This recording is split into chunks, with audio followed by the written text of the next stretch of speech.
Vous vous promenez dans la rue. Vous apercevez une boutique d'antiquités au l'aspect étrange et appelée « Les trésors intemporels de Monsieur Sympa ». Vous êtes curieux, alors vous y entrez. Vous regardez toutes ces choses bizarres. Soudain, un vieux rouleau de parchemin attire votre attention. C'est une carte du monde. Mais quelque chose ne va pas. Au lieu de montrer les pays tels que vous les connaissez, elle indique l'emplacement de civilisations mythiques perdues et de leur monde. Monsieur Sympa, le propriétaire de la boutique, arrive à vos côtés après avoir réalisé votre trouble. Cette carte ne vous permettra sûrement pas de retrouver ces lieux, mais je peux vous raconter les légendes qui les entourent si vous le souhaitez, déclare-t-il. Permettez-moi de commencer par l'Atlantide. Vous pourriez la connaître comme étant le royaume sous-marin d'Aquaman, mais en réalité, l'île fictive de l'Atlantide a été introduite pour la première fois dans 2 des œuvres de Platon. D'après lui, Atlantis était une civilisation hautement avancée et qui aurait existé environ 9000 ans avant son propre temps. Son histoire aurait été transmise par les poètes, philosophes et autres dramaturges. Platon a écrit au sujet de l'Atlantide et de ses habitants, afin d'illustrer une morale, et pour mettre en garde contre les dangers de l'arrogance ainsi que la chute inévitable de ceux qui cherchent à accumuler trop de pouvoir. Dans ses dialogues, Platon décrivait l'Atlantide comme un grand et puissant empire, craint et respecté dans toutes les parties du monde. Elle avait été fondée par des êtres qui étaient mi-humains et mi-divins, et elle est très rapidement devenue une puissance navale de premier ordre. L'île regorgeant d'or, d'argent et d'autres métaux précieux, cela a très certainement aidé leur cause. Mais en plus de cela, elle était également connue pour son architecture, à couper le souffle, et sa technologie à nul autre égale, ainsi que pour ses innombrables animaux rares et exotiques. Les Atlantes étaient fiers de leurs prodigieux accomplissements et de la perfection atteinte par leur civilisation. Mais cet excès d'orgueil allait causer leur perte. Ils se pensaient tellement supérieurs qu'ils auraient pu prendre le contrôle de n'importe quelle nation. Cela les a amenés à conduire une série d'invasions. Ils ont ainsi conquis de nombreuses terres de la Méditerranée. Mais lorsque le moment est venu d'entrer dans Athènes, les Athéniens les ont repoussés avec une force extraordinaire, de sorte que les Atlantes ont finalement été défaits. Platon affirmait que les dieux se sont alors mis en colère contre les Atlantes en raison de leur méchanceté, de leur cupidité et de leur manque de morale, si bien qu'elles les ont punis en déclenchant des tremblements de terre qui ont fait sombrer l'Atlantide sous les flots. Bien que les premières traces écrites de l'Atlantide soient les œuvres de Platon, certaines personnes croient toujours que son histoire est basée sur des faits concrets et ont essayé d'identifier l'île de l'Atlantide sur la base de pays réels. Certains ont suggéré qu'elle aurait pu être située en Méditerranée, près des côtes espagnoles ou italiennes. D'autres encore pensaient qu'elle aurait pu se trouver dans les Caraïbes, au large de l'Amérique centrale ou de l'Amérique du Sud. Mais il n'existait aucune preuve tangible permettant d'étayer ces affirmations. Une théorie en particulier a semblé plus plausible que toutes les autres. Située dans la mer Égée, l'île de Santorini était le foyer d'une culture minoenne très avancée. Cependant, en raison d'une énorme éruption volcanique, cette société avait été détruite il y a environ 3600 ans, provoquant la disparition soudaine de la civilisation minoenne. Cette similitude entre les Atlantes fictifs et les Minoens historiques ont fait de Santorin la parfaite candidate pour toutes ces spéculations. Pourtant, quelques incohérences majeures persistaient, comme le fait que le moment où Platon replace la destruction de l'Atlantide ne coïncide pas du tout avec celui de l'éruption de Santorin. Ainsi, l'Atlantide continue de n'être considérée comme rien de plus qu'une légende populaire dans le monde scientifique. Progressons maintenant sur la carte en direction du Septentrion, poursuit Monsieur Sympa. Selon la mythologie celtique bretonne, il existait autrefois une ville magnifique appelée Oise, également connue sous le nom de Kairis, et qui surplombait la fameuse baie de Douarnenez en Bretagne. Elle aurait été la cité la plus prospère de tout l'Atlantique. Elle était surtout célèbre pour ses jardins somptueux et ses majestueux édifices. Et tous ses sujets y vivaient heureux et jouissaient du plus grand confort. Dahut, qui était la fille du roi Gradelon dans les légendes et la littérature bretonne, nourrissait un amour profond pour l'océan. Elle avait supplié son père de construire une ville au bord de la mer, et c'est ainsi que la ville d'Is avait été fondée. Elle était bien loin de se douter qu'elle se rendrait responsable de la destruction du cadeau tant chéri que lui avait fait son père. Car voyez-vous, comme la ville était entourée par les flots, il fallait bien qu'elle soit protégée par une digue, flanquée de nombreuses écluses, et ses portes ne pouvaient être ouvertes qu'à marée basse. et le seul à posséder les clés de ces portes n'était autre que le roi lui-même. Un jour, un beau chevalier vêtu de rouge parvint à la ville, mais ne put en franchir les portes. La princesse d'Ahut était tant éprise de lui qu'elle voulut le laisser entrer. Elle n'ignorait pas que son père était le gardien de l'unique clé de la ville. Alors elle se faufila dans sa chambre pour la lui dérober. Puis elle la confia à son beau chevalier, afin qu'il puisse pénétrer dans la cité et que tous deux puissent enfin naître ensemble. Cependant, le chevalier rouge s'avéra être le diable en personne, et il laissa intentionnellement la porte ouverte face à la mer déchaînée. Les vagues eurent tôt fait d'engloutir tout Kéris. Le roi Gradlon parvint à s'échapper sur son cheval magique, mais pas sa fille. Elle fut transformée en une sirène maléfique, condamnée à attirer les marins vers leur perte. Aujourd'hui, si vous vous rendez à Quimper, en Bretagne, vous pouvez y trouver la statue du roi Gradlon chevauchant son destrier. Bien que la ville d'Is ne soit qu'une légende, certains habitants de la côte bretonne racontent que les jours où les eaux sont calmes, vous pouvez encore entendre le carillon des cloches de la ville profondément sous la mer, si vous tendez l'oreille. Monsieur Sympa pointe ensuite l'océan Indien sur la carte et dit « Maintenant, avez-vous déjà entendu parler du continent perdu de Lémurie ?» Au milieu du 19e siècle, quelques savants ont suggéré qu'il existait autrefois un continent dans l'océan Indien, quelque part près du sud de l'actuel Sri Lanka. Le premier à populariser cette théorie aura été l'avocat britannique et zoologiste Philip Lutley Sclater. Dans son article « Les mammifères de Madagascar », il a prétendu avoir retrouvé des fossiles de lémurs en Inde plutôt qu'en Afrique. Cependant, cette découverte était proprement bouleversante pour lui, eu égard au fait que la terre d'origine des lémurs, Madagascar, se trouvait beaucoup plus proche de l'Afrique. Il a donc avancé que tout cela n'était possible que si un continent plus grand avait un jour connecté les deux. Il a suggéré que ce continent avait dû finalement sombrer au fond de l'océan. Il l'a ensuite baptisé la Lémurie, et ainsi est née cette théorie. Les chercheurs qui ont succédé à Sclater ont poussé sa théorie un peu plus loin, en avançant que la Lémurie aurait aussi été le foyer d'une race éteinte d'humains, appelés les Lémuriens, lesquels avaient 4 bras et d'énormes corps, et étaient également les ancêtres des humains modernes, ainsi que des petits lémurs contemporains.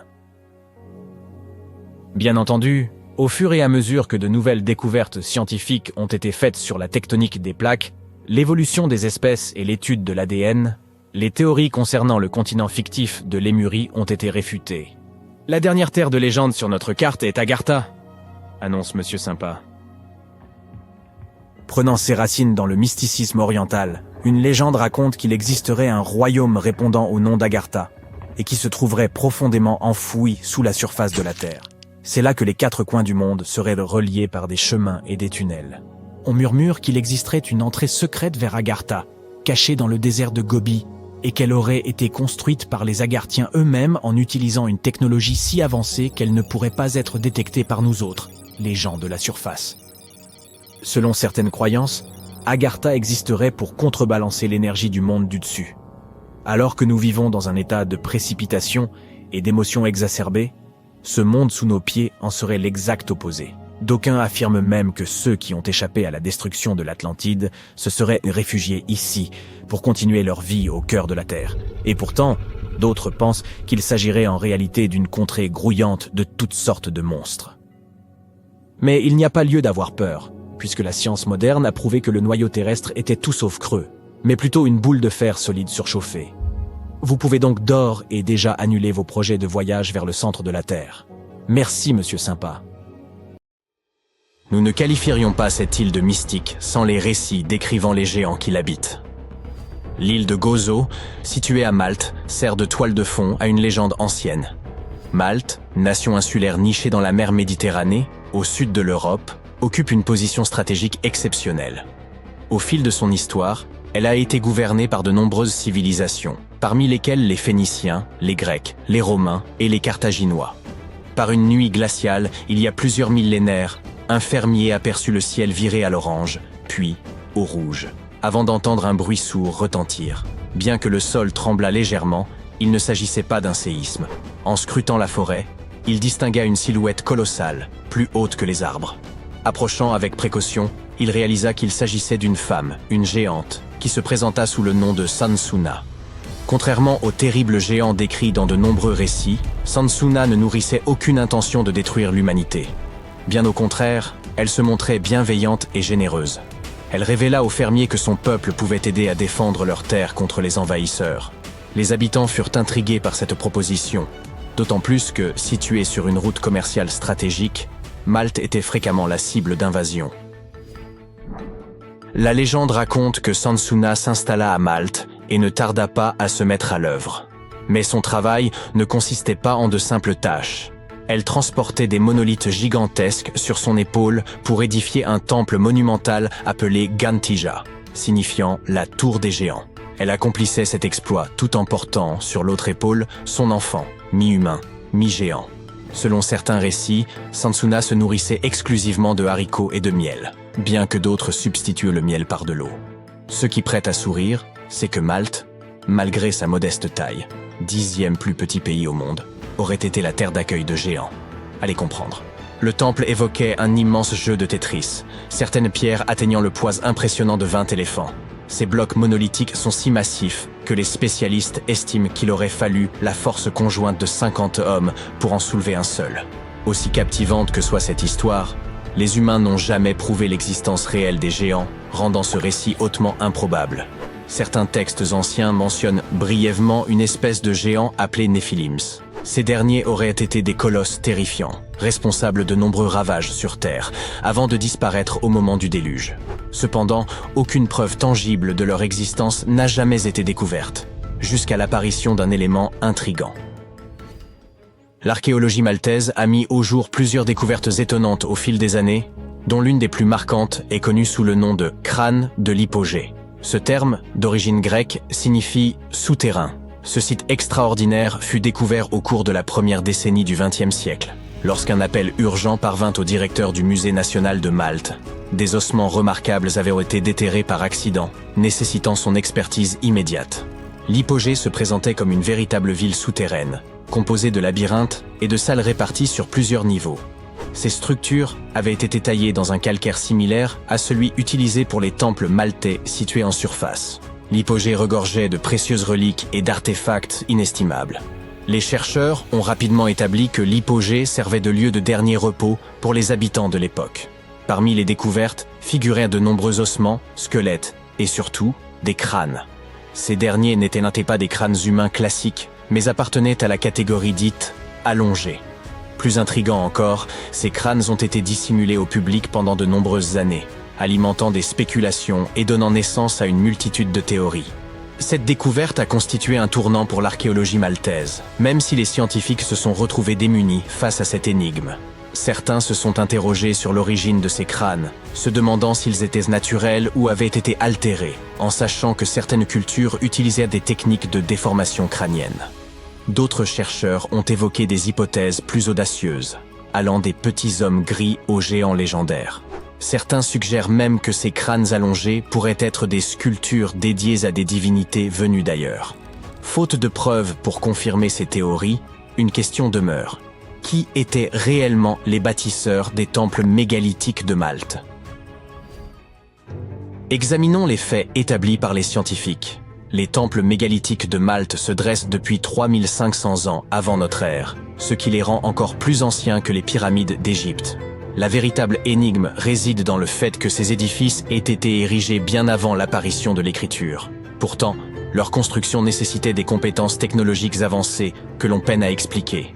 Le temple de Gantija semble défier toute logique humaine par son ampleur. Le temple sud possède un couloir bordé de 4 salles ovales, évoquant la forme d'un grand trèfle. Dans l'une de ces salles, les archéologues ont découvert des autels ornés de motifs en spirale. Ces structures, vraisemblablement utilisées à des fins rituelles, témoignent de l'importance des pratiques spirituelles chez les premiers Maltais. Le temple nord, bien que similaire dans sa conception, est plus modeste et dispose d'une entrée si basse qu'elle oblige les visiteurs à se courber pour y pénétrer. Ce détail pourrait symboliser un geste de déférence envers les divinités vénérées en ces lieux.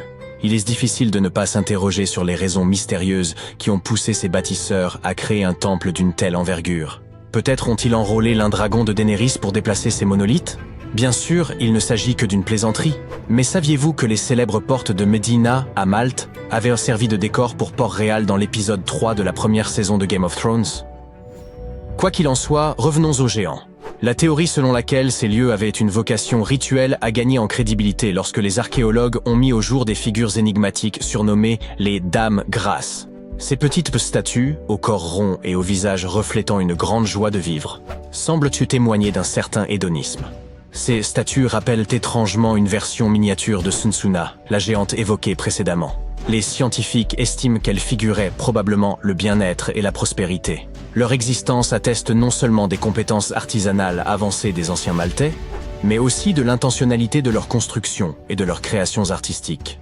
L'une de ces œuvres, connue sous le nom de « La Dame endormie », est une pièce d'art néolithique représentant une femme de forte corpulence, allongée sur le côté, semblant dormir paisiblement. Après des analyses approfondies, les chercheurs ont supposé qu'elle incarnait la grande faucheuse. Découverte dans l'hypogée, un vaste lieu de sépulture, cette statue se distingue des autres Dames Grasses, notamment par sa coiffure et sa jupe ornée de broderies. Une autre statue intrigue particulièrement. Elle représenterait une femme mesurant 2,50 m de hauteur, accompagnée d'un fragment du bord de sa jupe. Sa découverte, pour le moins inhabituelle, remonte à 1915, lorsqu'un agriculteur, gêné dans son travail par de larges blocs de pierre, invita le directeur du Musée national de Malte à venir les examiner. Pour certains, cette trouvaille constitue la preuve de l'existence de Sunsuna, tandis que d'autres restent sceptiques. Et ce n'est pas tout. L'endroit où cette statue gigantesque a été trouvée abritait l'un des sites archéologiques les plus impressionnants de Malte, les temples de Tarsien. Construits à partir de blocs de calcaire, certains mesurent dans 6 mètres de haut et pèsent environ 20 tonnes. En poursuivant ces fouilles, le directeur du musée, un certain Zamit, découvrit plusieurs sites similaires, tous composés de pierres mégalithiques. Ces structures, attribuées à des agriculteurs de l'âge de pierre ayant vécu sur une île isolée de la Méditerranée il y a des milliers d'années, défient toute logique. Il suffit d'observer les temples de Mnajdra. Ils pourraient y bien représenter le tout premier calendrier au monde. Lors des équinoxes, le soleil traverse directement l'entrée principale et éclaire l'axe central du temple. Quant au solstice, ils offrent 2 variations remarquables. Pendant le solstice d'été, les rayons illuminent le bord du mégalithe, situé à gauche de l'entrée, tandis qu'en hiver, ils se déplacent vers la droite. C'est là une démonstration fascinante de précision astronomique. Et que dire des structures de halles tarxiens, déjà mentionnées. Ce complexe est considéré comme le plus ancien de tout Malte. Il a été édifié pour permettre des offrandes animales aux divinités. Une théorie confirmée par la découverte de nombreux ossements enfouis dans le sol. Les fouilles ont également révélé une riche collection de motifs en spirale, suggérant que les habitants utilisaient également cet espace pour des rituels religieux. Au total, Malte abrite 7 temples mégalithiques, chacun surpassant les autres en magnificence.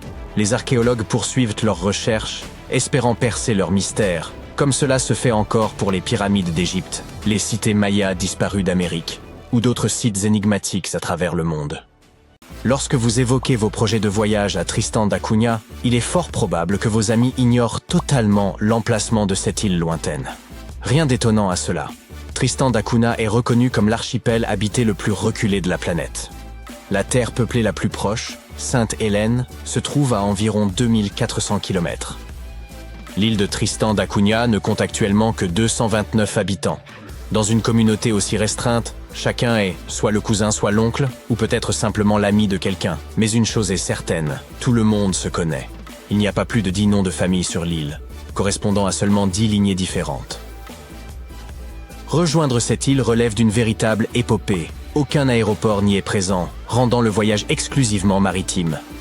En règle générale, il faut prévoir une traversée de plusieurs jours depuis l'Afrique du Sud. L'île est régulièrement desservie par seulement 3 navires, effectuant ensemble moins d'une douzaine de voyages par an. Certaines compagnies de croisière l'intègrent à leurs itinéraires, mais il est essentiel d'organiser votre séjour à l'avance, en raison du nombre restreint de places disponibles sur les bateaux au départ du Cap. De plus, une autorisation préalable de débarquement est obligatoire.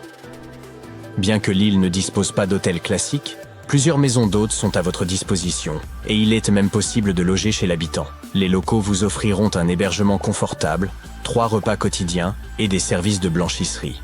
À noter que 88% des frais versés reviennent directement à la famille insulaire, tandis que seuls 12% sont perçus sous forme de taxes. Par ailleurs, le coût de l'hébergement est étonnamment accessible. En 2024, Il s'élevait à environ 30 livres pour une pension complète. En effet, l'île utilise la livre sterling, étant un territoire britannique d'outre-mer, mais elle dispose également d'une monnaie locale, la livre de Sainte-Hélène, équivalente à la livre sterling. Incidemment, cela ne fait qu'environ 80 ans que l'île a commencé à utiliser de l'argent liquide. En 1942, la base navale a introduit le paiement des salaires en espèces, permettant aux habitants de Tristan de passer d'une économie de troc à un système monétaire. Ce changement leur a également offert la possibilité de réaliser leurs premiers achats en argent comptant. À titre de conseil, préparez tout ce dont vous pourriez avoir besoin avant de partir, car vous ne trouverez certainement pas d'hypermarché sur place. Pour être clair, il y a bien une supérette, mais elle ne ressemble guère aux interminables rayons débordant de gigantesques pots de mayonnaise dont vous avez peut-être l'habitude. Le magasin de Tristan da Cunha, souvent désigné comme le supermarché, n'a ni vitrines en verre ni publicité flamboyante. Pour être franc, il évoque davantage une grange abandonnée vue de l'extérieur. Mais en dépit de son apparence modeste, il joue un rôle essentiel en offrant des produits de première nécessité pour compléter les denrées locales. Les résidents doivent commander leurs articles des mois à l'avance, ceci arrivant avec les rares navires. Ce magasin est ouvert du lundi au vendredi. Les habitants cultivent encore aujourd'hui leurs propres légumes et élèvent du bétail. Le supermarché est devenu une ressource indispensable pour des produits tels que la farine, le sucre ou encore des denrées d'épicerie variées, y compris du pain surgelé et des produits typiques des supermarchés britanniques ou sud-africains. Bien que l'économie de l'île repose principalement sur la pêche, en particulier celle des langoustes, les insulaires demeurent largement autosuffisants. Dirigeons-nous maintenant vers une autre destination tout aussi ardue à atteindre, mais cette fois, le défi est encore plus grand. Il s'agit de l'infâme Hypoxia City, surnom donné à l'endroit où l'oxygène est le plus rare sur Terre. Bien entendu, ce n'est qu'un sobriquet. Son véritable nom est la Rinconada, située au Pérou. Pour atteindre la Rinconada, il faut gravir plus de 5 km dans les montagnes, ce qui n'a rien d'étonnant pour la ville la plus haute du monde. Malgré son accès difficile, elle accueille une population bien plus importante que Tristan da Cunha, entre 30 000 et 50 000 habitants. Alors que l'île isolée évoque une certaine quiétude idyllique, la cité péruvienne de la Rinconada présente une toute autre réalité. Le paysage urbain se compose essentiellement d'habitations basses, avec des services de base largement insuffisants. La Rinconada n'a ni approvisionnement fiable en eau courante, ni système d'assainissement. L'absence de collecte des déchets oblige les résidents à les brûler ou à les enterrer eux-mêmes. Jusqu'au début des années 2000, la Rinconada ne bénéficiait pas d'accès à l'électricité. La plupart des biens, y compris les denrées alimentaires essentielles, doivent être acheminés de l'extérieur. Bien qu'elle ait été à l'origine une ville minière, elle offre aujourd'hui une diversité d'activités économiques. Certains s'orientent vers le commerce, que ce soit de la nourriture, des vêtements ou d'autres biens. Tandis que d'autres proposent des services variés, voire des toilettes publiques.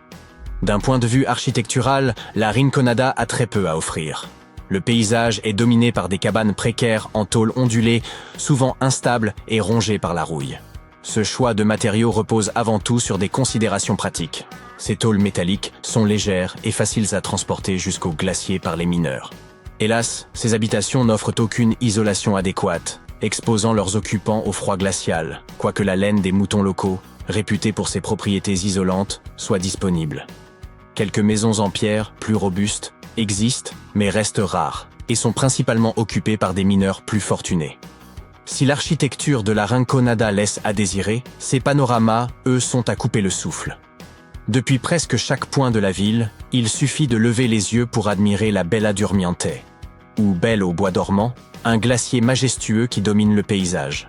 Atteindre la Rinconada est loin d'être simple. La première étape consiste à prendre un vol pour l'aéroport international Alejandro Velasco Astete à Cusco, au Pérou. Une fois à Cusco, vous pourrez emprunter un train ou un bus en direction de Puno, situé à proximité du lac Titicaca. C'est à partir de là que les choses se corsent.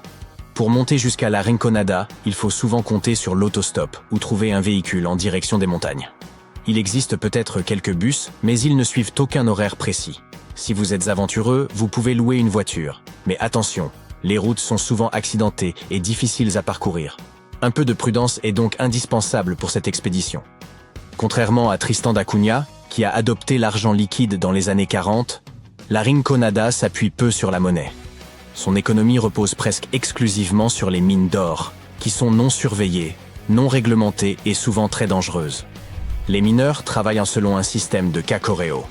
Pendant 30 jours, ils extraient le minerai sans être payés. Puis, le 31e jour, ils peuvent emporter tout le minerai qu'ils peuvent charrier en guise d'unique rémunération.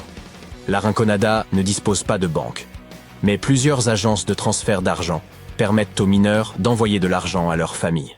Cependant, les montants varient énormément, car le cachoreo n'est pas un salaire fixe. C'est une question de chance, la Suerte.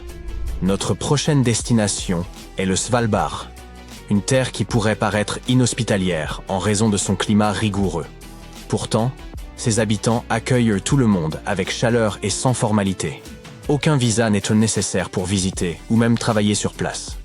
Situé aux confins du monde, Svalbard séduit par son charme unique et solitaire. La capitale, Longyearbyen, héberge une communauté remarquablement variée, avec plus de 50 nationalités représentées parmi ses 2400 habitants. Et il n'est pas rare de croiser un ours polaire qui s'aventure parfois en ville. Les espaces de vie sont réduits, il n'y a qu'un seul supermarché, et les rues, numérotées plutôt que nommées, contribuent au charme singulier de la ville. Longyearbyen dispose également d'un centre universitaire accueillant environ 300 étudiants. Fait surprenant, tous doivent apprendre à manier des armes à feu, une mesure de sécurité indispensable dans la nature sauvage environnante. Fondée initialement comme ville minière, à l'instar de la Rinconada, Longyearbyen s'est désormais tournée majoritairement vers le tourisme. Pourtant, une coutume originale de l'époque minière persiste. Visiteurs et habitants retirent leurs chaussures en entrant dans les hôtels et les restaurants, une habitude destinée à préserver les lieux de la poussière de charbon. Notre dernière destination aujourd'hui est l'île Palmerston, un atoll corallien reculé des îles Cook, situé à environ 470 km au nord-ouest de Rarotonga. Le célèbre explorateur James Cook y a accosté le 16 juin 1774. À une époque où l'île était inhabitée, bien que des tombes anciennes y aient été découvertes. Aujourd'hui, l'île compte une petite communauté de seulement 25 habitants, descendants pour la plupart de William Masters, un marin anglais du 19e siècle. Arrivé en 1863 avec 2 épouses polynésiennes, il en a ensuite pris une 3e et a eu 23 enfants. La pêche constitue le pilier de l'économie locale, évoquant un mode de vie de subsistance en raison de l'isolement de l'île. Malgré cela, les habitants disposent de commodités modernes et de services de communication. Et, bien que l'île ne possède pas d'aéroport, des cargos y font escale à intervalles réguliers. Il existe une étendue d'eau que redoutent même les explorateurs les plus aguerris. En toute saison, vous risquez d'y croiser des vagues capables de s'élever jusqu'à la hauteur de l'emblématique panneau d'Hollywood, soit près de 15 mètres. Je fais référence au passage de Drake, ce couloir maritime reliant le Pacifique à l'Atlantique et s'étirant du Cap Horn, ultime pointe de l'Amérique du Sud, jusqu'aux îles Shetland du Sud en Antarctique. Sa largeur équivaut à la distance séparant Londres de Berlin, près de 1000 km, et sa traversée peut réclamer jusqu'à 48 heures.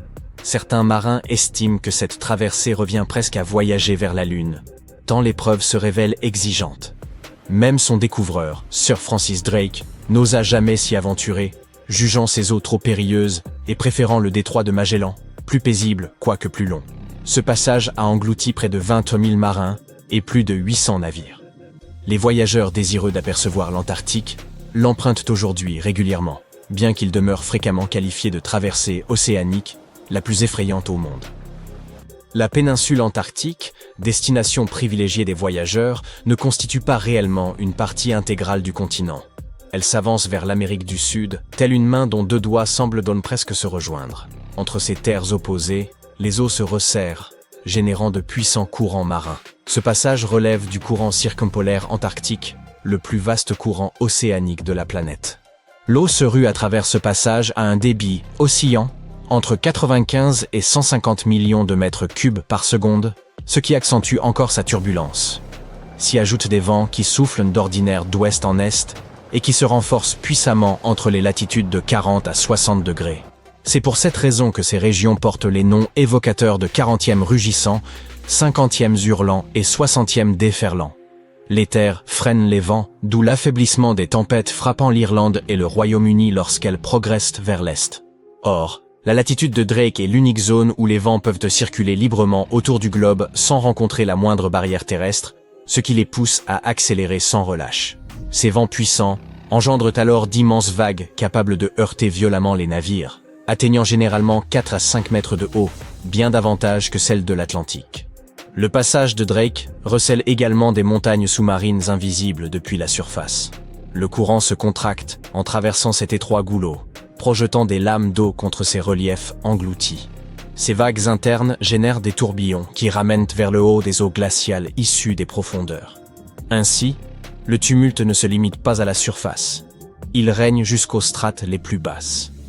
Le premier marin à contourner le cap Horn puis à franchir le passage de Drake fut le navigateur néerlandais Willem Schouten en 1616. Toutefois, la traversée la plus illustre demeure celle entreprise par Sir Ernest Henry Shackleton à bord de son navire, l'Endurance. Accompagné de 27 hommes, il quitta la Géorgie du Sud avec l'ambition de rejoindre la baie de Vassel en Antarctique. Mais le déroulement de l'expédition s'écarta rapidement de tout ce qui avait été prévu. Le 19 janvier 1915, leur navire fut piégé dans les glaces et, dès octobre, il commença à sombrer. Ils vécurent durant 2 mois sur la banquise dérivante avant de gagner, à bord de canots de sauvetage, un lieu reculé et glacé nommé l'île de l'Éléphant. Shackleton, accompagné de 5 hommes, entreprit ensuite une traversée périlleuse vers la Géorgie du Sud pour obtenir du secours. Il leur fallut 15 jours pour franchir le passage de Drake sous des vents d'ouragan. Ils atteignirent finalement la terre en sécurité et organisèrent le sauvetage du reste de l'équipage. L'épave de l'Endurance ne fut retrouvée qu'en 2022, à 3000 mètres de profondeur. En décembre 2019, 6 athlètes intrépides entreprirent de traverser le passage de Drake en ramant, une première historique. Leur périple dura 12 jours de rame continue, avec un relais toutes les 90 minutes. Ils y parvinrent, même si cette méthode comptait parmi les plus éprouvantes pour franchir ce couloir maritime. Ils racontèrent avoir affronté un froid mordant, une humidité constante, des conditions rudes, et des vagues qui les percutaient comme de véritables murs. Le temps change fréquemment dans le passage de Drake, mais les navigateurs disposent des indications nécessaires pour l'anticiper et ajuster leur cap. Ils modifient ainsi l'heure de départ, afin de conserver une marge de sécurité et d'éviter d'être surpris au centre du passage, dans les pires conditions. À l'occasion, la traversée se révèle calme et douce, un état que l'on désigne sous le nom de Drake Lake. À d'autres moments, les passagers ressentent de fortes secousses marines, un phénomène appelé Drake Shake. Certains capitaines chevronnés, habitués au passage, affirment que le Drake Lake ne se manifeste qu'une fois sur 10 traversées, tandis qu'ils rencontrent le Drake Shake 1 ou 2 fois sur 10 voyages. Une goélette ou un kayak ne survivrait sans doute pas au voyage parmi ces immenses vagues, tandis que les navires modernes et les paquebots disposent de coques solides et de dispositifs de stabilisation perfectionnés.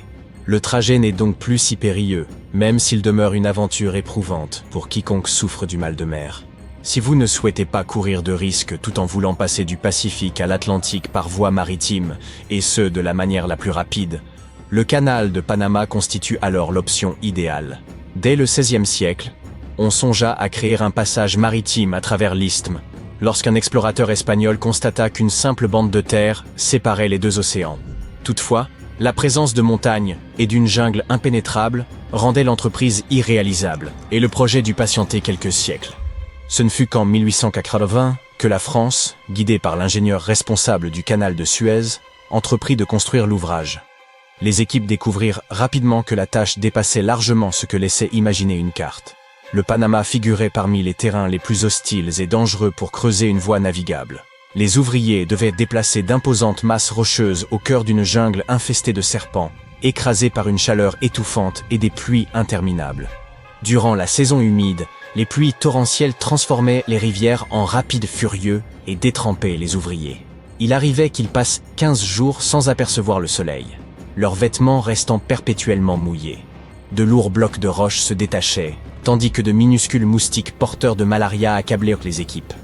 Puis survint un séisme, aggravant encore la situation. Face aux pertes humaines considérables, la France renonça au projet après 7 années d'efforts. Les États-Unis acquirent ensuite les actifs français situés dans la zone du canal et en achevèrent la construction en 1914. L'opération leur coûta environ 375 millions de dollars. Cette voie navigable de 80 km permet aux navires reliant New York à San Francisco de s'épargner plus de 12 600 km. Près de 14 000 bâtiments l'empruntent chaque année et versent près d'1 800 000 $ de péage, ce qui montre que l'investissement fut rentable.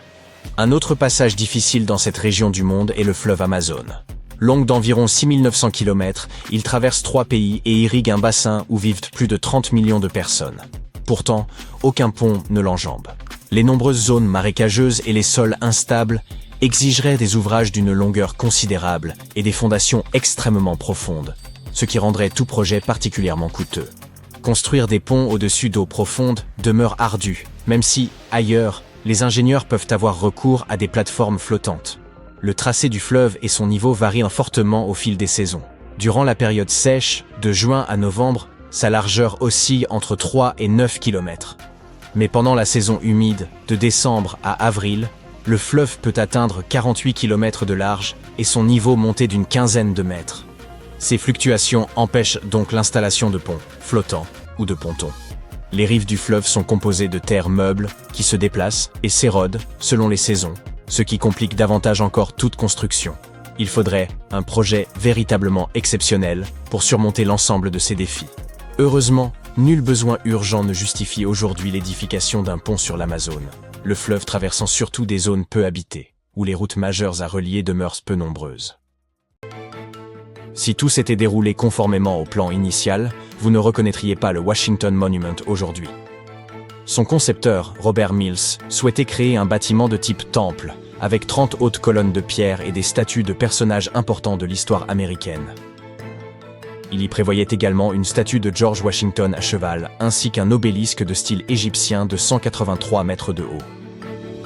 En 1848, ils posèrent la première pierre du monument lors d'une grande cérémonie à laquelle assistèrent des milliers de personnes. Abraham Lincoln était présent, bien qu'il ne fût pas encore célèbre. Puis ils lancèrent les travaux, mais en 1854, alors que le monument ne mesurait encore que 45 mètres de haut, l'argent commença à manquer. 22 ans plus tard, le président Ulysses Grant attribua des fonds fédéraux au projet afin d'achever le monument. Mais, à cette époque, les goûts avaient changé, et ils décidèrent donc de ne pas construire le temple prévu au départ. Comme les travaux avaient été interrompus un long moment, les pierres utilisées n'étaient plus assorties. C'est la raison pour laquelle le bas du monument est plus clair que le haut. Lorsqu'il fut terminé, le Washington Monument était la plus haute structure du monde. Mais 5 ans plus tard, la tour Eiffel fut construite, et le monument dut lui céder son titre de champion. Plusieurs années avant l'ouverture de l'aéroport JFK, c'est l'Empire State Building qui devait servir d'aéroport. Oui, l'antenne emblématique du gratte-ciel new-yorkais ne fut pas conçue pour que King Kong s'y accroche, mais afin que viennent s'y amarrer d'énormes dirigeables. Alfred E. Smith, le chef d'un groupe d'investisseurs chargé de la construction du bâtiment, imaginait que les passagers pourraient descendre là et se retrouver dans les rues de New York en seulement 7 minutes. Cependant, le responsable du célèbre dirigeable Graf Zeppelin n'était pas convaincu que cette idée puisse fonctionner. Selon lui, faire atterrir un tel appareil était extrêmement difficile et nécessitait l'intervention de nombreux techniciens au sol, ainsi que de longues cordes pour l'arrimer. Dans toute l'histoire, un seul dirigeable a tenté de s'amarrer à l'Empire State Building. Ce fut en septembre 1931. Le pilote a dû manœuvrer avec précaution autour du sommet du bâtiment pendant 3 minutes. Les vents étaient très forts, soufflant à 64 km à l'heure, ce qui rendait l'opération très délicate. La circulation dans les rues, en contrebas, avait été interrompue, et les gens observaient, éblouis, le grand navire volant tenter l'impossible. Le mont Fuji est devenu l'un des symboles du Japon, mais saviez-vous qu'il s'agit en réalité de 3 pics distincts?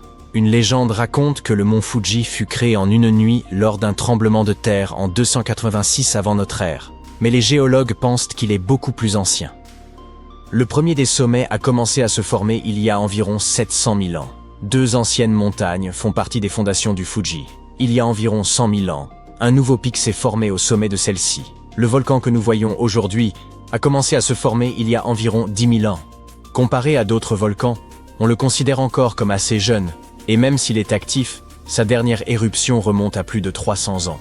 Chaque fois qu'un tremblement de terre important se produit dans la région, il y a un risque qu'il entre à nouveau en éruption. Des milliers de personnes le gravissent encore chaque année. Techniquement, vous pourriez vivre à l'intérieur de la tour Eiffel si vous le souhaitiez vraiment. Lorsque Gustave Eiffel a conçu sa célèbre tour, il y a ajouté un appartement privé tout en haut, et il y a vécu lui-même. Il a laissé les lieux en parfait état, avec un papier peint chaleureux, de belles toiles décoratives, des armoires en bois, et même un piano à queue. Aujourd'hui, les seuls occupants de l'appartement sont 2 mannequins, représentant Gustave Eiffel lui-même et Thomas Edison. Le célèbre inventeur était un hôte fréquent de Gustave Eiffel. Si vous achetez un billet pour monter au sommet de la tour, vous pourrez jeter un coup d'œil à l'intérieur au travers d'une fenêtre. La Statue de la Liberté possède également une pièce secrète. Elle se trouve dans le flambeau. Cette partie de la statue mesure 8,8 mètres de long et est fabriquée en cuivre. Elle repose sur une structure en acier conçue elle aussi par Gustave Eiffel. Et oui, l'homme était vraiment productif. Malheureusement, la torche n'est plus accessible aux touristes depuis sa fermeture définitive en 1916. Cependant, une caméra y a été installée en 2011 pour permettre aux visiteurs de profiter d'une vue panoramique en direct. Si vous passez un jour par Trafalgar Square, vous manquerez sûrement le plus petit poste de police de Londres, car il est caché sous un lampadaire, à l'intérieur d'un luminaire décoratif. Il a été placé là dans les années 1920, afin que les policiers puissent surveiller de près les rassemblements publics. Il y en avait beaucoup dans ce quartier.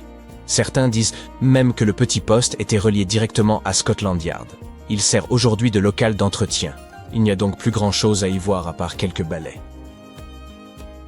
Il a fallu 14 ans pour terminer les immenses visages des 4 présidents américains, George Washington, Thomas Jefferson, Abraham Lincoln et Theodore Roosevelt, sculptés dans la face sud-est du mont Rushmore.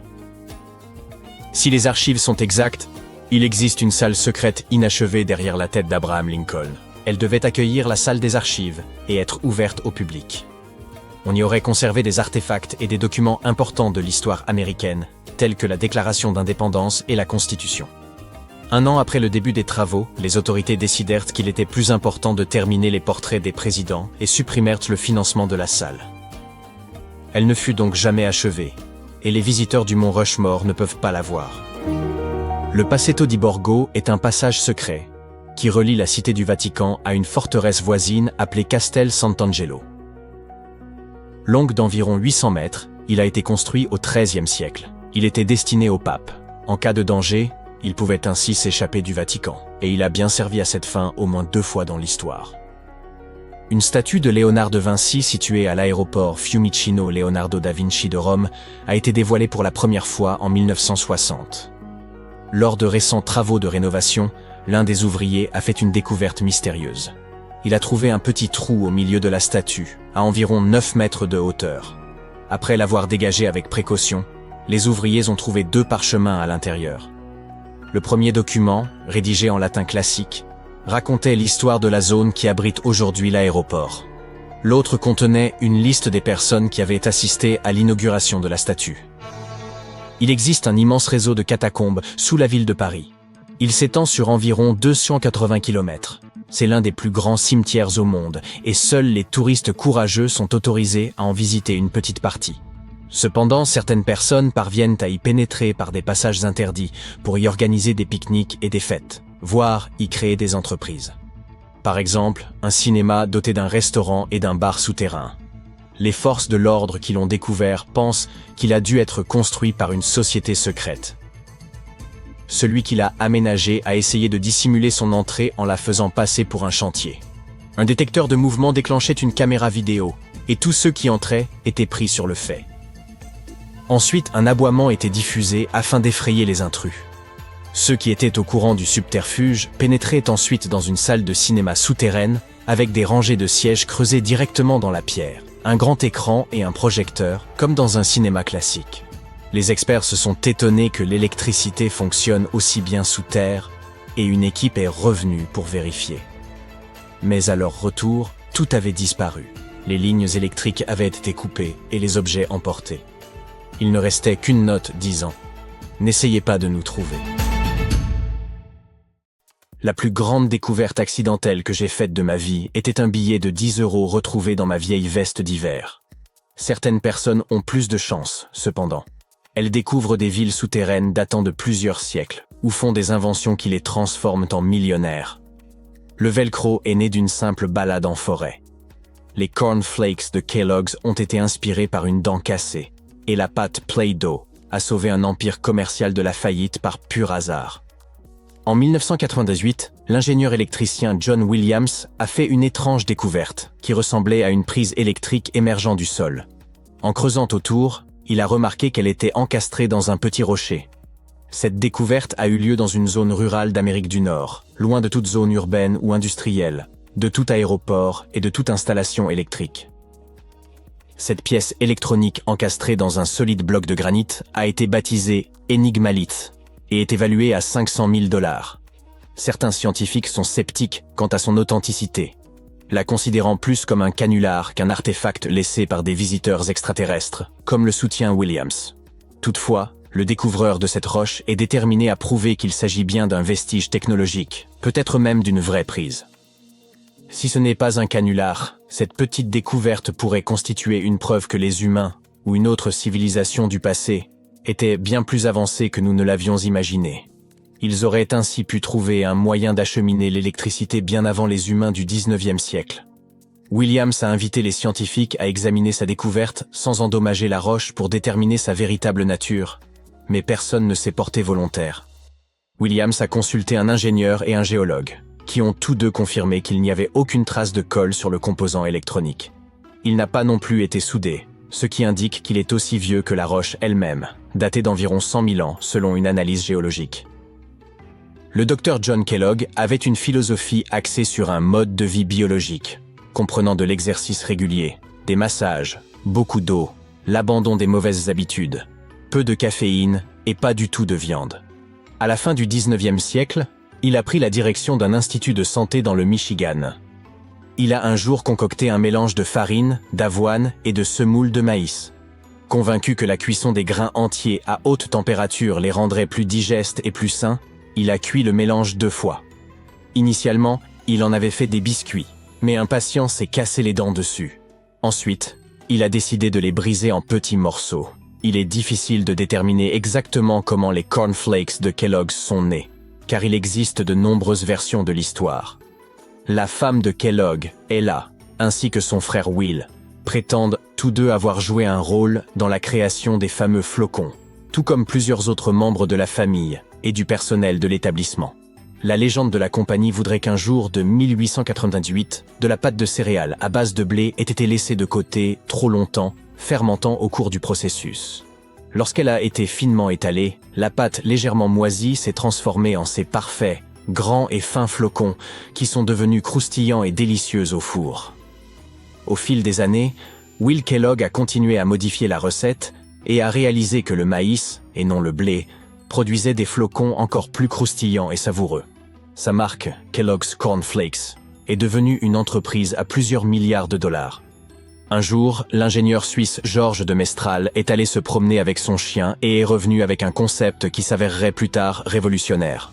En rentrant de forêt, de Mestral a remarqué que son pantalon et la fourrure de son chien étaient couverts des petites pointes de xanthium. Il a examiné les barbes sous un microscope et a remarqué qu'elles s'apparentaient à de minuscules crochets qui se fixaient aux boucles des vêtements et de la fourrure. Déterminé à reproduire cette technologie naturelle, il a entrepris de concevoir un système d'attache extrêmement solide, aux multiples applications pratiques.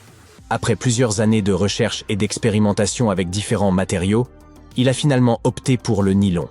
De plus, il a dû mettre au point un métier à tisser spécial capable de tisser des fibres dans les bonnes tailles, formes et densités. Après 14 années de travail acharné, de Mestral a finalement présenté au monde le velcro, dérivé des mots velours et crochet. Bien qu'il ait espéré que son invention remplacerait les fermetures éclairs, l'industrie de la mode l'a initialement perçue comme bas de gamme et peu attrayante. La NASA a toutefois reconnu son potentiel et commencé à l'utiliser dans les combinaisons spatiales et les casques des astronautes dans les années 1960. Aujourd'hui, le velcro est omniprésent, avec une multitude d'applications, des chaussures aux jouets en passant par les coussins des sièges d'avion. Jusqu'au milieu du XXe siècle, le chauffage au charbon était la norme dans la plupart des foyers, laissant de la suie qui s'incrustait partout dans la maison, en particulier sur les papiers peints. Kuttol Products était le principal fournisseur de nettoyants pour papier peint de l'époque. Cependant, dans les années 1950, de plus en plus de gens ont adopté le gaz, le pétrole et l'électricité comme source de chauffage, ce qui a largement résolu le problème de toute cette suie. Le propriétaire de Kuttol Products essayait désespérément de sauver son entreprise. Pendant ce temps, sa belle-sœur, qui était institutrice en maternelle, a lu qu'un nettoyant pour papier peint pouvait être utilisé pour fabriquer des décorations. La pâte à modeler traditionnelle était trop difficile à manipuler pour ses élèves. C'est ainsi qu'elle a décidé d'expérimenter avec ce matériau. Et ça a très bien fonctionné. Elle a partagé sa découverte avec ses proches et a proposé un nom pour ce nouveau produit. Play-Doh. Avec la société Koutol au bord de la faillite, c'était l'opportunité idéale pour une reconversion. Rapidement, des grands magasins comme Macy's et Marshall Field ont montré de l'intérêt pour ce nouveau jouet et ont commencé à le distribuer. Au début, la Play-Doh n'existait qu'en blanc, mais elle a rapidement été déclinée en rouge, bleu et jaune. Ils ont apporté plusieurs modifications à la recette originale, mais la composition de base reste largement la même que celle utilisée pour nettoyer le papier peint. Une légende urbaine affirme que si vous prenez toute la pâte à modeler Play-Doh jamais produite et la faites passer dans leur machine, vous obtiendrez un serpent assez long pour enrouler la planète 300 fois. Un Turc rénovait sa maison lorsqu'il a abattu une cloison de sa cave à coups de masse. À sa grande surprise, il a découvert un tunnel caché derrière le mur qui conduisait à une ancienne ville souterraine. Ce tunnel conduisait vers d'autres passages, des salles et des chambres. Cela s'est avéré être un complexe souterrain entier de 18 étages, dépourvu d'habitants et depuis longtemps abandonné. C'était la cité de Derinkuyu, conçue il y a des milliers d'années pour accueillir jusqu'à 20 000 personnes. Quiconque l'a construite a fait preuve d'une grande maîtrise, car creuser des tunnels dans cette roche tendre présente des risques d'effondrement considérables. Aucun des étages de Derinkuyu ne s'est jamais effondré. La ville était équipée d'un système de ventilation sophistiqué, comprenant plus de 15 000 puits d'aération. Les niveaux supérieurs bénéficièrent de la meilleure ventilation et étaient réservés aux chambres et aux espaces de vie. Les niveaux inférieurs servaient principalement au stockage, mais comportaient également des oubliettes. Entre les deux se trouvèrent des espaces dédiés au bétail, une école, un couvent et de petites églises. John Martin, un professeur de sylviculture, se promenait une nuit dans une forêt du Wisconsin. Il utilisait une lampe torche à UV pour repérer les lichens, les champignons, les plantes et les grenouilles qui brillent sous cette lumière. Soudain, il a entendu un écureuil volant couiner près d'une mangeoire à oiseaux. Il a braqué sa lampe torche sur l'animal et l'a vu se teinter de rose. Le professeur en a discuté avec son collègue et ils ont décidé d'approfondir leurs recherches. Ils ont examiné les peaux d'écureuils volants conservées dans des musées pour déterminer si cette lueur rose était un phénomène courant. Il s'est avéré que presque tous les spécimens d'écureuils volants qu'ils ont examinés présentaient cette fluorescence. En revanche, les écureuils ordinaires n'en présentaient aucune. D'autres animaux fluorescents, comme les macareux et les caméléons, émettent une lueur bleutée sous la lumière UV. Les seuls autres mammifères avec une fourrure fluorescente sont une vingtaine d'espèces d'opossums. Ils habitent divers écosystèmes et ont des régimes alimentaires différents. La seule chose qu'ils aient en commun avec les écureuils volants est qu'ils sont nocturnes, alors que les autres écureuils préfèrent la lumière du jour. Il est possible que la lueur rose ait une fonction liée à la perception et au repérage nocturne des écureuils volants, surtout dans des environnements froids et enneigés où la lumière UV est plus abondante. Une autre hypothèse est qu'elle pourrait servir de moyen aux écureuils mâles d'attirer des partenaires potentiels. Il est également envisageable qu'il s'agisse d'une forme de mimétisme. Les chercheurs ont mis au jour d'anciens artefacts tout près de la sépulture de Toutankhamon. Il s'avère que ce lieu de repos, supposément réservé à l'élite, s'apparente plus à une nécropole commune, abritant une douzaine de cercueils en bois datant d'environ 3600 ans. D'accord, j'ai peut-être un peu exagéré. Ces 11 tombes ne se trouvaient là pas exactement à côté de celles de Toutankhamon, mais relativement proches, aux abords de la ville de Luxor. Les découvertes récentes dans les sépultures égyptiennes apportent de précieuses indications sur la vie quotidienne dans l'Égypte antique. Et contre toute attente, il apparaît que les Égyptiens partagèrent de nombreuses similitudes avec nos civilisations modernes. Les femmes arborent ainsi des parures depuis la nuit des temps, et les archéologues ont exhumé un collier d'une remarquable finesse, composé de 30 perles d'améthyste et de 2 perles d'agate, ainsi qu'un pendentif en forme de tête d'hippopotame, probablement très prisé à l'époque. Les chercheurs ont également découvert 2 miroirs en cuivre, l'un doté d'un manche sculpté en forme de lotus, l'autre orné de la déesse Hathor, associée au ciel, à la féminité, à la fertilité et à l'amour. Ces fouilles récentes aux abords du tombeau de Toutankhamon ont révélé une découverte saisissante. Pour la première fois depuis des millénaires, des vestiges du temple funéraire de la reine Hatshepsut ont été mis au jour. Essayez donc de le répéter rapidement 10 fois. Finalement, oubliez. Considérée comme la deuxième femme à avoir régné en tant que pharaon, cette souveraine exerça son pouvoir avec courage et sagesse, laissant un héritage aussi durable que la pierre. Son temple, enfoui durant des siècles, constitue désormais une fenêtre précieuse sur une époque marquée par les intrigues et la ferveur spirituelle. Les archéologues ont exhumé plus de 1000 blocs de pierre richement ornés en périphérie du temple funéraire d'Hatshepsut. Peu de femmes réussirent à accéder au trône dans l'Égypte antique. À proximité, une autre tombe a été découverte. Elle appartenait à Djehutimès, intendant du palais de la reine Tétichéri. La reine Hatshepsut semble avoir bien plus de tombes, ou plutôt d'atouts, cachés dans sa manche. Contrairement aux pyramides, ces tombes ont été directement creusées dans la roche, illustrant une approche singulière de la préservation de l'âme dans l'au-delà. Les fouilles ont permis d'exhumer plusieurs objets anciens fascinants. Des jouets en argile, des masques de momies, des scarabées ailés et quelques amulettes. Malheureusement, il est probable que bien d'autres artefacts aient disparu au fil des siècles, car des visiteurs moins scrupuleux que les archéologues ont exploré le site avant eux. Il y a fort à parier que des pillards aient mis la main sur certaines pièces de grande valeur.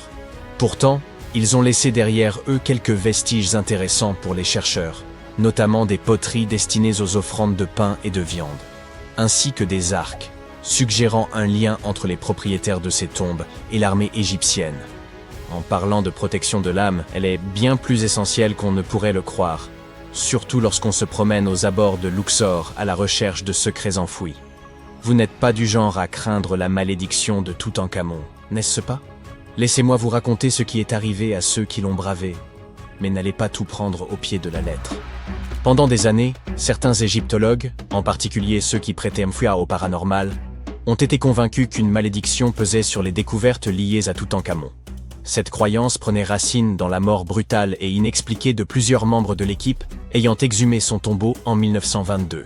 Puisqu'aucune explication scientifique évidente ne justifiait ces décès, il était plus simple de les attribuer à une force surnaturelle et d'éviter de se poser davantage de questions. Or, il semble que cette fameuse malédiction ne soit qu'un mythe. En réalité, ces décès pourraient être liés à l'exposition à des radiations mortelles. Mais d'où provenaient-elles ? Après tout, si la radioactivité fut découverte au XIXe siècle, il est difficile d'imaginer que les anciens Égyptiens aient eu accès à du radium pour illuminer le tombeau de Toutankhamon d'une lueur inquiétante. Alors, quelle est la véritable explication ? Il se pourrait que des déchets toxiques soient à l'origine de ces morts mystérieuses. Des niveaux élevés de radiation issus de l'uranium et d'autres substances dangereuses auraient été piégés dans le tombeau depuis plus de 3000 ans. D'ailleurs, il se murmure que la chambre funéraire de Toutankhamon contiendrait encore aujourd'hui des taux de radiation si élevés que toute personne y pénétrant risquerait de développer une maladie incurable due à tant d'exposition. Et si cela vous semble exagéré, dites-vous que vous pourriez frôler un niveau de contamination similaire si vous laissez moisir des restes de nourriture au fond de votre frigo pendant 1 mois. Toutefois, cette radioactivité ne se limite pas au tombeau de Toutankhamon. La recherche d'artefacts égyptiens est proprement fascinante mais tout aussi périlleuse. De nombreuses tombes de l'Ancien Empire affichent des niveaux de radiation anormalement élevés. Les compteurs Geiger ont détecté des radiations sur 2 sites proches des pyramides de Gizeh, et du radon, un gaz radioactif, a été relevé dans plusieurs tombes souterraines de Saqqara. Il est probable que les bâtisseurs de ces sépultures aient eu conscience de ces toxines. Des avertissements gravés sur les murs mettent en garde contre une mort inévitable pour quiconque ose profaner ces lieux. L'une des inscriptions prévient « Quiconque violera ce tombeau périra d'un mal qu'aucun médecin ne saura comprendre ». D'autres formules évoquant l'interdit causé par des esprits maléfiques ont sans doute renforcé la peur de ces malédictions antiques. Depuis toujours, ces avertissements intriguent les archéologues. Mais un événement survenu il y a un siècle a ravivé la crainte des malédictions. En 1922, peu après l'ouverture du tombeau de Toutankhamon, Lord Carnarvon, qui avait financé l'expédition, mourut dans des circonstances mystérieuses, de même que de nombreuses personnes ayant exploré la tombe. Arthur Weigel, un égyptologue britannique présent lors de l'ouverture du tombeau, est d'ailleurs considéré comme l'un des artisans du mythe de la malédiction. Ironie du sort, il mourut prématurément en 1934, alors qu'il n'avait qu'une 50aine d'années. Certains avancent que son décès pourrait être lié à une exposition prolongée aux radiations. Sur les 26 personnes présentes lors de l'ouverture, 6 périrent dans les 10 années suivantes. Toutefois, Ces disparitions ne sont pas toutes imputables au rayon X. Les causes variaient: asphyxie, AVC, insuffisance cardiaque, pneumonie et même empoisonnement. Sinistre, n'est-ce pas? Pourtant, un homme semble avoir échappé à cette prétendue malédiction. Howard Carter, l'archéologue qui dirigeait les fouilles. Pour certains, sa survie prouvait que cette légende n'était qu'un mythe. Après sa découverte, Carter publia plusieurs ouvrages avant d'abandonner progressivement l'archéologie pour le commerce d'antiquités destinées aux musées. Toutefois, certains pensent que la malédiction l'a frappé d'une autre manière. Une rumeur persistante le lie à Evelyn, la fille de Lord Carnarvon. On raconte qu'il l'aimait éperdument, mais qu'elle épousa un autre homme. Désespéré, il aurait choisi de rester célibataire jusqu'à la fin de sa vie. Une autre forme de malédiction, plus subtile, mais tout aussi cruelle. D'autres ont affirmé qu'ils avaient eu une liaison durant son séjour en Égypte, mais que tout s'était terminé avec la mort de son père et son départ définitif du pays. Néanmoins, ces récits manquent de preuves. Evelyn n'avait que 6 ans lorsqu'ils se sont rencontrés, et leur relation est restée cordiale jusqu'à la fin. Présente à ses funérailles, elle faisait partie des rares invités, mais elle a nié toute romance, affirmant qu'ils n'étaient pas si intimes. 1 an après la découverte de la tombe de Toutankhamon, Evelyn épousa le politicien Sir Brograve Beauchamp et eut une fille. Cette même année, Beauchamp visita la sépulture avec ses parents, sous la conduite de Carter. Ce dernier ne se maria jamais, et, hormis ses spéculations posthumes autour d'Evelyn, aucune autre relation amoureuse ne lui fut attribuée. Si la légende de la malédiction ajoute une touche intrigante à son histoire, son tempérament distant vis-à-vis des relations était déjà évident bien avant l'ouverture du tombeau. Carter n'était tout simplement pas quelqu'un de sociable. En 1939, après un long combat contre la maladie, il finit par succomber. Il avait 64 ans, une espérance de vie tout à fait ordinaire au Royaume-Uni à cette époque, si bien que personne ne jugea sa mort suspecte ni ne l'associa à une quelconque malédiction. À son décès, on découvrit que plusieurs artefacts du tombeau de Toutankhamon étaient en sa possession, dans son appartement londonien. Ceux-ci furent finalement restitués à l'Égypte, événement que certains interprétèrent comme la conclusion de la malédiction. Peut-être que s'il n'avait pas conservé ses souvenirs chez lui, il aurait vécu bien plus longtemps. Quant aux autres décès, ils conservent une part de mystère. La théorie de la malédiction a sans doute été renforcée par des événements troublants survenus lors des fouilles. Carnarvon développa une grave infection après une simple piqûre de moustique. Et au moment de l'ouverture du tombeau, le Caire connut une panne de courant inexplicable suivie d'une tempête de sable. En Angleterre, le chien de Lord Carnarvon, Suzy, s'échappa de la demeure et se mit à aboyer frénétiquement, sans raison apparente, du moins si l'on en croit les témoins. Plus étrange encore, au moment exact où son maître rendit son dernier soupir, l'animal poussa un hurlement avant de s'effondrer, inerte. Peut-être que les radiations n'ont finalement joué aucun rôle, et que les anciens artefacts du tombeau de Toutankhamon étaient réellement porteurs d'une malédiction. Troublant, n'est-ce pas? Dans les cavernes de glace du mont Rainier, aux États-Unis, des nuances éclatantes de bleu et de blanc façonnent des sculptures spectaculaires qui étincellent tels des joyaux. Mais il convient de garder ses distances, car ces formations fragiles risquent constamment de s'effondrer. À mesure que les températures augmentent, des blocs et des fragments de glace, parfois aussi volumineux qu'une petite voiture, se détachent du plafond des grottes et s'écrasent au sol.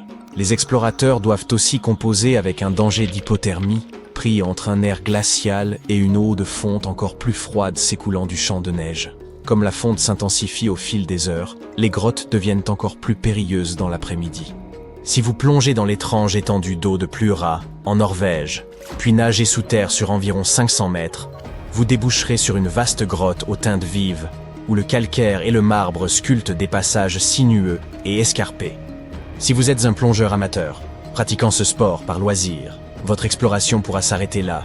Cependant, ce réseau souterrain est le plus profond d'Europe du Nord. Les plongeurs les plus aguerris, dotés d'un entraînement rigoureux, peuvent poursuivre l'exploration dans des eaux glaciales et d'un noir absolu, où le parcours s'enfonce rapidement et devient étroit et éprouvant. En hiver, la température chute jusqu'à 2 degrés Celsius. Hélas, l'histoire de cette grotte est marquée par des drames, des plongeurs égarés ayant nécessité des opérations de sauvetage particulièrement dangereuses. Au Texas, Jacob's Well s'apparente à un paisible bassin de 3,70 m de diamètre, invitant à la baignade. Pourtant, sous cette surface trompeusement sereine, se cache un gouffre redoutable, menant à un complexe réseau de grottes sous-marines. Après une descente verticale d'environ 9 mètres, le conduit s'incline en profondeur à travers une succession de cavités envahies par les sédiments, séparées par des passages resserrés, jusqu'à atteindre une profondeur moyenne de 36 mètres, soit l'équivalent de la hauteur d'une grande roue. Malgré son aspect séduisant, le puits a causé la mort de 9 personnes entre les années 60 et 80. Toutefois, certains estiment que le bilan réel pourrait être plus élevé.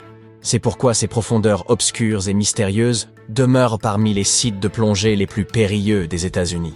En nous enfonçant toujours plus dans les entrailles de la Terre, nous atteignons le gouffre Veryovkina, en Géorgie, réputé pour être le plus profond au monde. Avec ses plus de 2200 mètres de profondeur, elle plonge dans un abîme inconnu, où le risque de crue mortelle causé par des sources souterraines est bien réel. À son point le plus accessible, on découvre un lac turquoise saisissant, lové dans un écrin de calcaire noir comme la nuit. Ce lieu, aussi fascinant qu'inquiétant, peut rapidement se transformer en un piège mortel. Lorsqu'un orage éclate, le fracas du tonnerre résonne dans la grotte avec une intensité assourdissante, tandis que l'eau monte à une vitesse alarmante. Dans ces conditions, les explorateurs n'ont pas une seconde à perdre. Ils doivent immédiatement trouver une issue. Les grottes et les tempêtes forment une combinaison hautement dangereuse. L'exemple le plus frappant reste l'incident de 2018 qui a captivé le monde entier.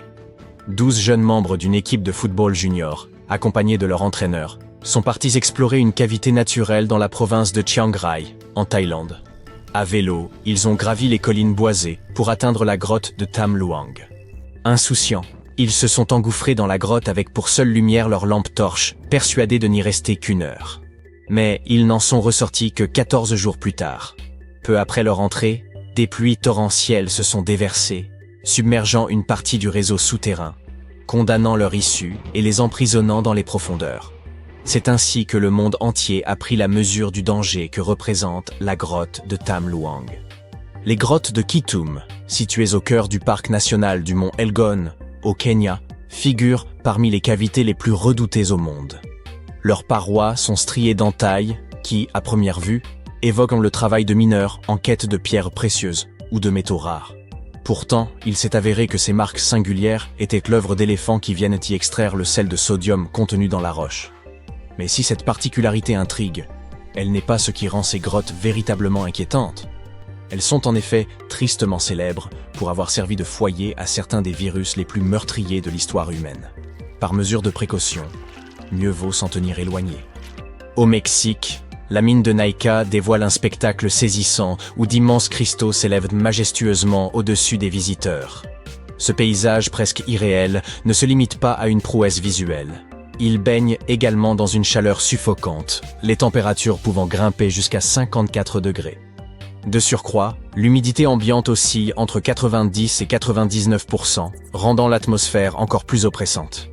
Avant d'imaginer une excursion vers ce lieu fascinant, sachez cependant que la grotte est strictement interdite aux touristes. Seuls les scientifiques bénéficiant d'une autorisation spéciale peuvent y pénétrer, à condition de porter un équipement de protection adapté. Cap à présent sur la Nouvelle-Zélande, où se trouve la Cathedral Cave, un ensemble spectaculaire de 2 grottes marines en calcaire, reliées l'une à l'autre et nichées dans la plage de Waipati. Avec 200 mètres de tunnels culminant à des hauteurs impressionnantes de 30 mètres, elle compte parmi les formations marines les plus remarquables au monde. Ces cavités ont été sculptées au fil des millénaires, par le martèlement incessant des vagues sur la roche. Leur nom leur vient de leur acoustique exceptionnelle, qui rappelle celle des cathédrales. Toutefois, les amateurs de chants grégoriens devront patienter, car l'accès à ces grottes n'est possible qu'à marée basse. Par souci de sécurité, les visiteurs ne sont autorisés à y pénétrer que lorsque les conditions météorologiques, la houle et les marées le permettent. Si vous n'êtes pas amateur de chauves-souris, mieux vaut éviter la Bracken Cave au Texas. Chaque été, ce gouffre obscur accueille la plus vaste colonie de chauves-souris au monde.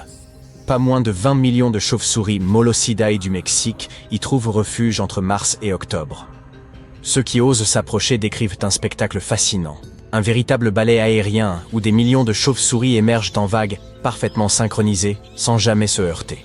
En tendant l'oreille, on peut entendre le bruissement de leurs ailes, un son que certains comparent au doux martèlement d'une pluie fine et régulière. Direction maintenant l'Équateur, où se cache la mystérieuse Cueva de los Tallos, Une énigme qui intrigue explorateurs et chercheurs depuis des décennies. Nichée dans la jungle andine du sud-est du pays, cette grotte n'est accessible qu'en descendant un puits vertical de 70 mètres, surnommé la cheminée. À l'intérieur, les visiteurs découvrent un labyrinthe de vastes salles et de chambres gigantesques reliées par d'étroites galeries. Certaines de ces cavités sont ornées de stalactites et de stalagmites acérées, ajoutant à l'atmosphère inquiétante du lieu. Et si cela ne suffit pas à faire frémir les curieux, la grotte abriterait également d'anciens artefacts et les secrets enfouis de civilisations perdues.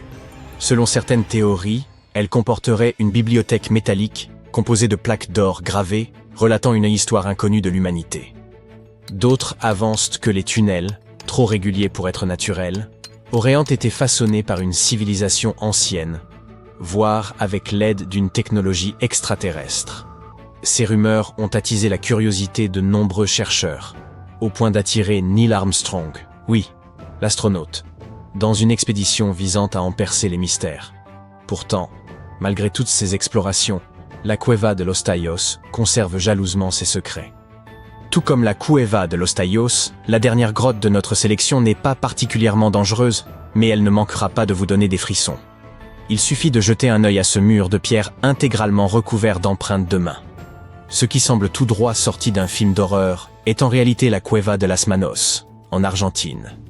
Son nom signifie « caverne des mains », et parvenir jusqu'à ces peintures préhistoriques, vieilles d'environ 13 000 ans, est un véritable défi.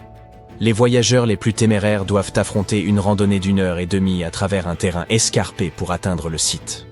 Mais une fois à l'intérieur, ils sont immédiatement saisis par la puissance artistique et symbolique de ces vestiges ancestraux. On estime que près de 800 empreintes ornent les parois de la grotte. De tailles diverses, certaines sont petites, d'autres longues et fines, suggérant que ces marques ont été laissées non seulement par des hommes, mais aussi par des femmes et des enfants. Leur authenticité ne fait aucun doute, ce qui ne fait qu'ajouter à la fascination qu'elles exercent.